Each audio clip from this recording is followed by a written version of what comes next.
Hi, welcome to another OnlyFans video. Today we're going to be discussing if it is a smart decision to start an OnlyFans today. So today I'm going to go over pros and cons of starting an OnlyFans and also a little bit about the OnlyFans boom that happened in 2020 and where we are at now. The first time I actually ever heard of OnlyFans was I think back in December or even November of 2019. And one of my friends who is a dancer or a stripper was using OnlyFans with her clients. So I thought it was kind of a way to get your clients, if you're working at the club, to send you money and tips online. I thought that's kind of where it stemmed from and like what the platform was mostly used for. Very shortly after, I started seeing it come up on my YouTube channel. I saw my friend Michaela, who made a video, what she made in a week on OnlyFans. She was like one of the first people to make a video on it. And she called me and she was like, oh my God, I made so much money on OnlyFans. Like, you gotta get on there.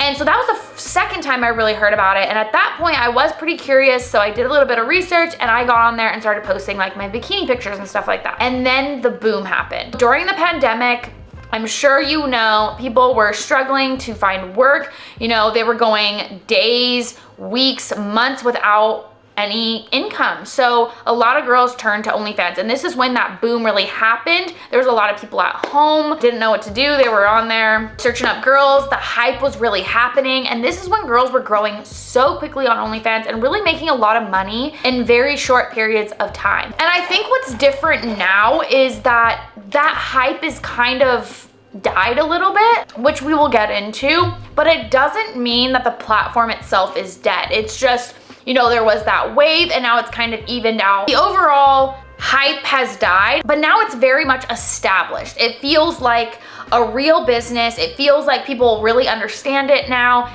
and kind of know what it's all about. So let's get into the pros and cons of starting an OnlyFans today, and then we'll answer the age-old question, should you start an OnlyFans? I wrote a list of the pros and cons, so I'm gonna start with the cons. Like I mentioned, the initial hype is dead.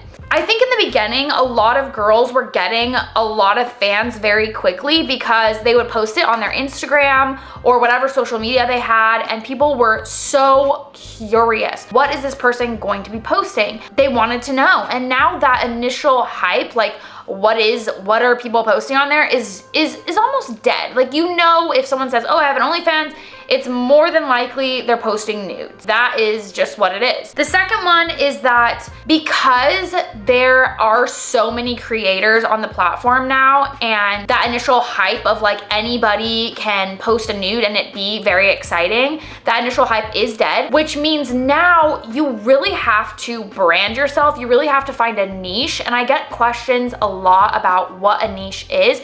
And basically that is, what is your direction? What is your brand? What do you do that makes you unique from somebody else? So if you are into anime, do you do cosplay?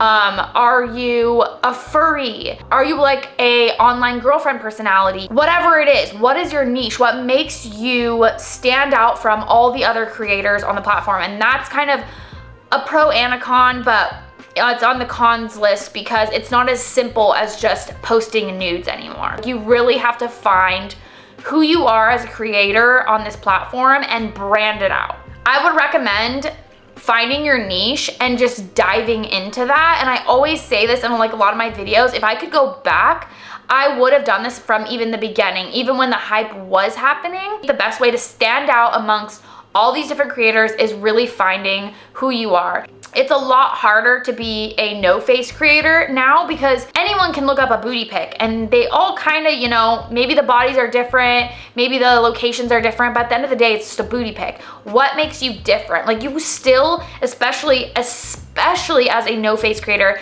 need to find what makes you unique and stand apart from other creators. Another con on this list is that the marketing techniques and strategies have changed. And unfortunately, they're changing very, very quickly. So like every day there's a new strategy, there's a new way, and the old way isn't working as well. I remember when I first started, Twitter was like the best place to go to gain followers and to share for share and like for like and do all these things. Now it's not that simple. You can't just share for share and get a lot of followers. You can't just go on Twitter and post a few nudes and get a bunch of likes. Like, it's just not like that anymore. The strategies have changed. And again, this could also be a pro if you look at it in the right way, but I think it is still a con because the marketing strategies are harder to achieve. Like, it's harder to grow at this point in time. Another thing, and this doesn't have to do with the specific time, but just in general, you have to open yourself up to criticism. You have to be very vulnerable on the internet to be this type of creator.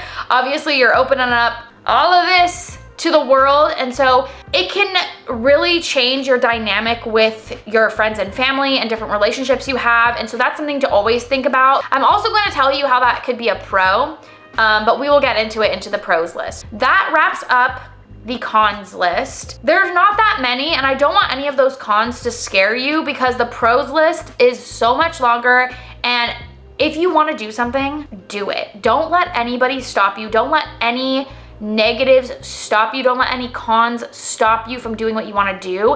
And I promise you, if you do things right and if you put in the time and energy and the work that it takes, you can make anything happen. Let's jump into the pros. Now, like I said, that initial hype has died down. There's less competition now. Some girls made their money and they got off the platform. They're done. The competition is less. It feels like there's a lot of creators, and there are a lot of creators, and you still have to make yourself stand out, but there's less competition. And also, some creators have moved over to different platforms, which we will get into as well. So the competition has really died down, and if you step it up, you will be able to make that money, and you will be able to gain those followers. And going into that, girls have moved to different platforms, and that can also be a pro for you in a way where you can have multiple different platforms. If you want to use FanView or if you want to use Fansly, there's literally tons of different platforms where you can generate revenue and income in different places that also have a discover page. You can use OnlyFans, you can use Fansly, you can use tons of different platforms and generate revenue at all different places. And I would highly recommend this if you have the time and energy to put into those different platforms. All the power to you, and I think this can be a pro in your favor of making lots of money. Another pro is the marketing opportunities. When I first started, I think the hype was there, so no one really thought about the marketing strategies that they took because it was so easy to gain. But now, the marketing strategies, yes, they're constantly changing like we talked about in the cons list, but what's so great about it is that the internet feels so wide now. Like, you're really able to reach a lot of people at once using TikTok, tons of different platforms. There's so many different marketing strategies, and you can find one that works for you. You test out a bunch of different options, and you just find what works for you. There's so much more opportunity, and you can reach so many more people in such a short period of time. So I would say that is a pro of starting an OnlyFans today. You can really reach a lot of people. The next one is probably the best part of all of this is you have the resources now.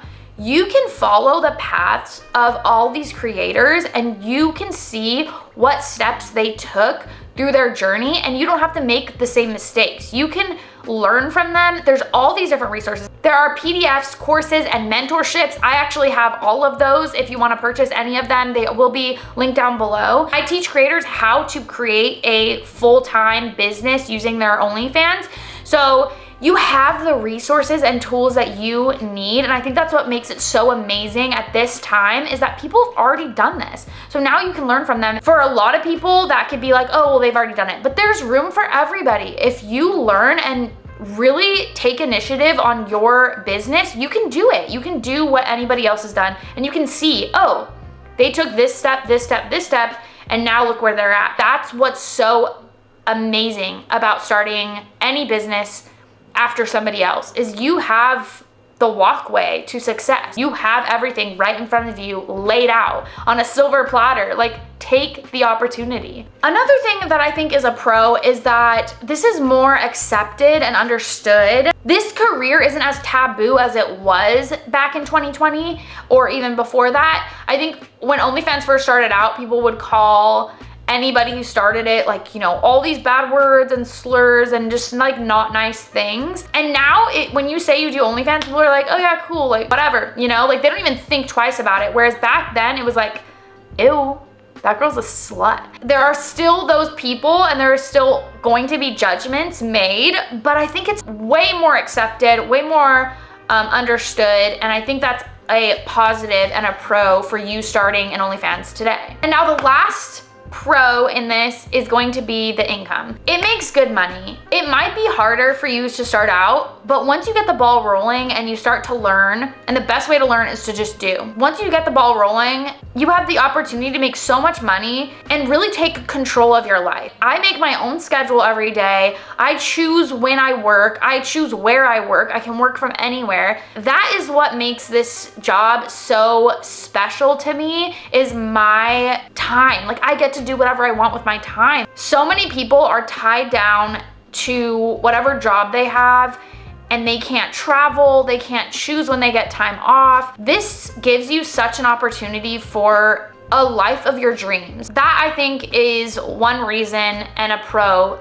to starting an OnlyFans today. You can still make a shit ton of money. That has not died. It's only grown, honestly. There's so many more platforms now where you can generate a huge income, and these platforms are just like OnlyFans. So really, it's not just about starting an OnlyFans, but you can start any one of those platforms and really make a good living. Now that we've gone over the pros and cons and I told you my thoughts, I'm sure you can guess what I think about starting OnlyFans today. The best time to start an OnlyFans probably was yesterday, but the second best time is today. So I think you can absolutely start a very successful OnlyFans even today. And if that's something you want to do, I would absolutely go for it. Maybe try some of the other platforms like Fansly and FanView and see what works for you. Let me know your thoughts in the comments down below. And you can also check out my entire playlist where I give you all my best tips and tricks to making a successful OnlyFans for yourself. That is linked right here, and I'll see you in the next one. Bye.